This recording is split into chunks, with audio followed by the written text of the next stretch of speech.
जाने हो।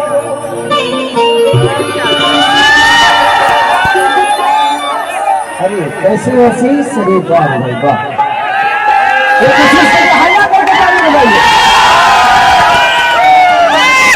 हम अभी तक आशीष को गानों में देखते थे और भगवान करे मेरी शुभकामना इस भाई के साथ कि मेरा भाई इतना बड़ा बने कि खेसारी लाल को भी इसके पास आने के लिए परमिशन लेना पड़े। मेरी हमेशा आपके साथ शुभकामनाएं आशीष, आप ऐसे ही बढ़ते रहिए और पूरे चापे रहो, पूरे नवादा जिला को हिला के रखो, पूरे मगही पे छा जाओ, ऐसे ही आप छाए हुए हो। और मुझे पता चला पवन भाई ने आपकी बहुत तारीफ की, आपकी और रोशन की हमेशा चर्चा करते हैं ये, और अखिलेश बाबा भी आप दोनों की चर्चा करते हैं, हमेशा आप लोगों के बारे में बताते हैं, तो प्यारा और मुझे खुशी होती है। जिंदगी में सिर्फ खेसारी ही इस धरती का राजा नहीं है, बहुत सारी जगह है, आप लोगों को राजा बनना है और इतना बनो कि खेसारी बहुत छोटा हो जाए, अपने आप को इतना बड़ा करो। मेरी हमेशा शुभकामना।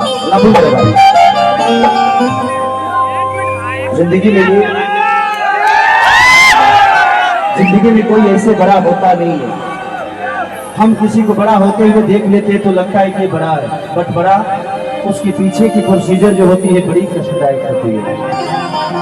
तो इस दुनिया में कोई भी हथियार बनने के लिए आपको जलना तो पड़ता है।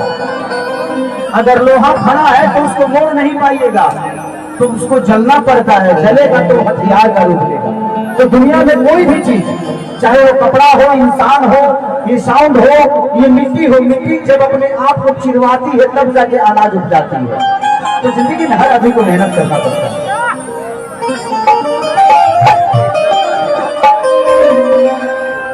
कि जहां जाए बोता जा सलाम,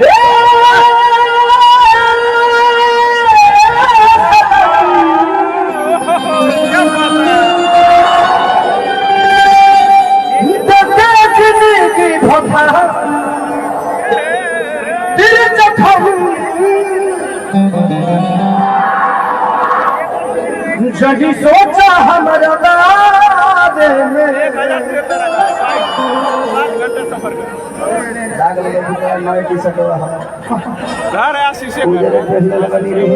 बारे में मूत्रो हम छोड़ दे रो दे हम छोड़ दे रो दे ऐसे हमारे कब दे छू जाला लोग दिखाइए ना, ये वायरल हो जाएगा।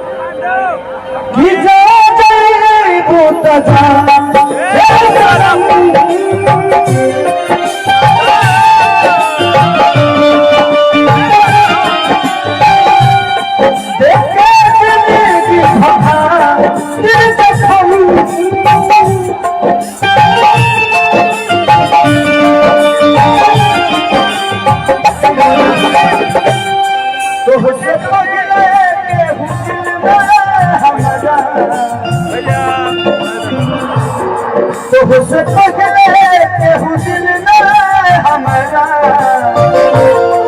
देखा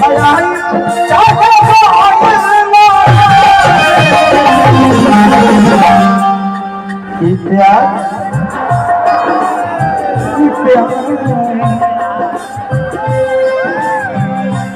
हमारे दोबारा मत खड़ा हो जाता रुआ, हमारा रुआ खड़ा हो जाता है। दिल्ली से हम बॉम्बे से बाहर बने सब बचल बा प्यार का भी परसो ये कोई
भाई रोशन बहुत ज्यादा पुरस्कार दिए, पगला काहे के लिए पैसा दे रहे हैं? आपका यानी मेरा, मेरा यानी आपका। I love you.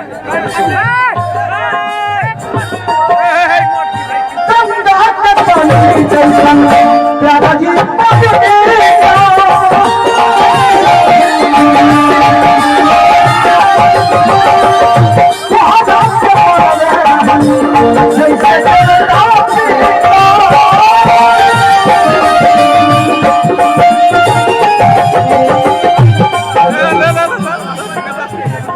लड़की के भाई है ना मोलो जी, तू तारा बहनी कहे कष्टिया कहे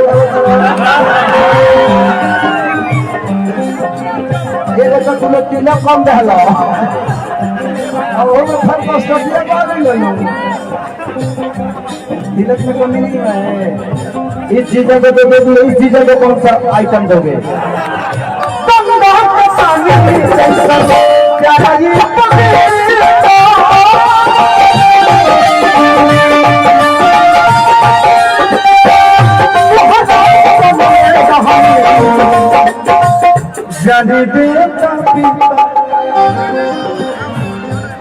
तो से पहले दिल में हम